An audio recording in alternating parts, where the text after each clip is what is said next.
Hi everyone, my name is Thalia and I'll be talking about Dead Parade episode 11. So the series is almost finished, we only have one episode to go and we have some kind of cliffhanger in this episode. And it was very intense and very emotional when it comes to the girl without a name, or Chiyuki now, and we got to know how she died and that ice skating was her passion and all that, and that she was in a really big depression. And yeah, it was really sad to see how she died, and she was kind of shocked by it as well.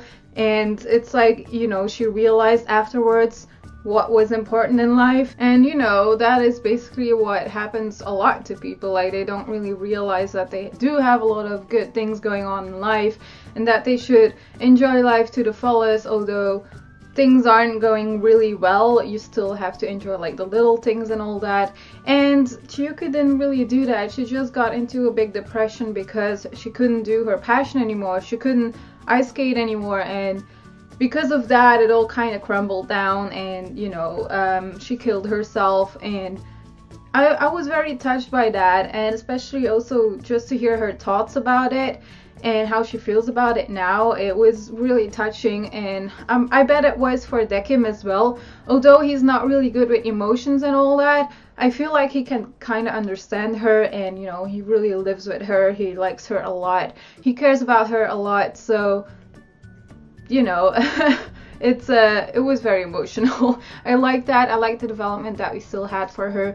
The music when she was ice skating and just seeing the memories, how they did the animation and the music for that was awesome. I really enjoyed that, made it just that more emotional. But then we have Dekim that gave her that drink, and you know, she kind of passed out, so he's gonna get those memories from her and start over, and he's gonna try to judge her. So that's gonna be very exciting. She's like the last one of the whole series to be judged, and it's by Dekim. And since he has such a good bond with her now, I feel like it's gonna be very difficult for him to do. It was already really difficult, and we actually thought that in the last episode he would be able to judge her, but he wasn't able to. It's just very hard for him since she's been his assistant for so long now, and he got to know her and he got way more interested in the way of judging.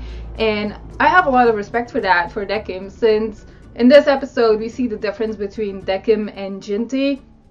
The way how Jinty judges is kind of wrong.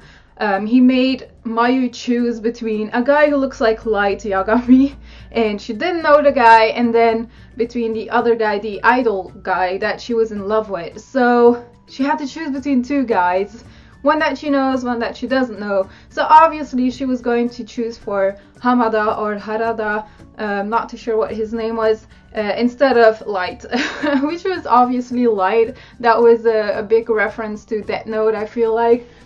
You have to be honest. Wait, here's my figure. Kind of looked like him, right? I mean, especially at like the end of the series, I could see how they kind of put him in Dead Parade, since those two series have some stuff in common as well. So yeah, I thought that was cool. I just liked the reference, and when I saw that I was like, wait, what is Light doing there? Anyways, she didn't choose for him obviously, but they got sent into the void, although Jinty said something else, since like Harada, his soul still had to come back and all that. That did happen, but it was kind of too late. They were sent to the void, and Jinty said that they wouldn't go to the void. So yeah, he was being an ass in this episode. We got to see a whole other side of him, although we already saw Jinty as like the guy who wasn't really into judging and all that, and he was just there to do his job. So we knew he didn't care too much,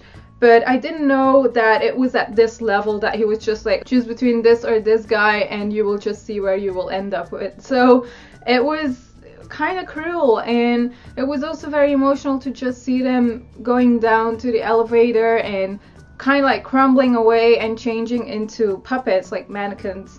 And that ending scene when they were like holding hands and she was crying when she was falling and all that, and the music, it was so emotional and it was beautiful as well. But it's just such a shame, since I really liked Mayu, and she I don't know, he just kind of used her to send her to the void, I guess, to just kind of get rid of her, and to make the judgment go faster than she having to play a game again, and he will have to judge again and all that. It's probably too much work for Jinty, so, you know, he's just the kind of guy who doesn't really care, but then again, he does his job, and that is basically it. So yeah, let me know in the comments what you think about Jinty, since probably a lot of people changed their mind about Jinty. At first I thought he was a really cool guy. I still kind of think he is, and I think he's still like hiding stuff from us, but I just didn't see him being this cruel, and just,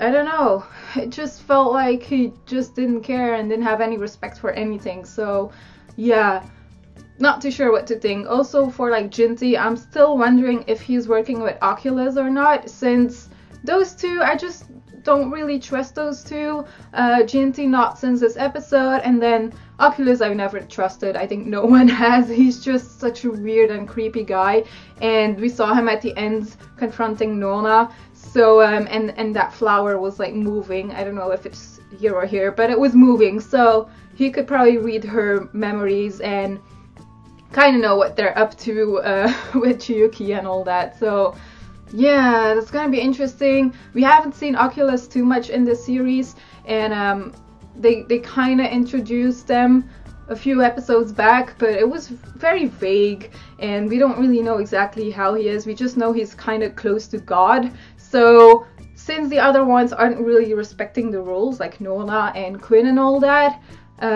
he's probably just gonna try to stop it, and I don't know, maybe get people fired or something. I don't know if that's possible, but Oculus is gonna do something, but he could do a lot, so no idea. I just think he's gonna try to read Nona her memories. Not too sure if that's gonna work or not. Maybe she will be too fast and she will get into the elevator or something and she will be able to escape. But yeah, the judgment isn't gonna go that fast, and also Chiyuki is kind of already crumbling and she's already, you know, losing skin and all that, so they don't have too much time left, and you know, it's just very intense right now at the end of the episode, and I just want to know how Dekim is kind of going to judge her and how it is going to end with everyone, since Oculus is there, and you know, with Nona and Quinn and all that, I want them to be safe as well. So yeah, that's kind of it for this episode. It was very exciting. I can't wait for the last episode. It's kind of sad that it's the last episode already. I wish this series was a bit longer, since I enjoyed it that much, and I just like all the hidden messages between all of the episodes, especially with the titles. They do a really good job on that, and I like it. And there's a lot of like mini plots going on as well that they could probably, you know, do a second series for. So I'm not gonna say it might be possible, since Madhouse isn't really famous for like their second seasons, but we can only hope, I guess. It's been a very awesome ride, and it's been very interesting, and yeah, I've been enjoying this series a lot. So yeah, we will see what will happen in the last episode. I'm very excited. Let me know in the comments what you thought of this episode and what you think will happen in the last episode, and what do you think of Jinty and all that, and you know, the awesome reference of light. I just really enjoyed that. I like it when they do like these little things. Same for like the other episode when they brought back the older woman from Dead Billiards. I just love it when they do this kind of stuff. So yeah, anyways, let me know, and I will be back next week with the last episode of Death Parade. Bye.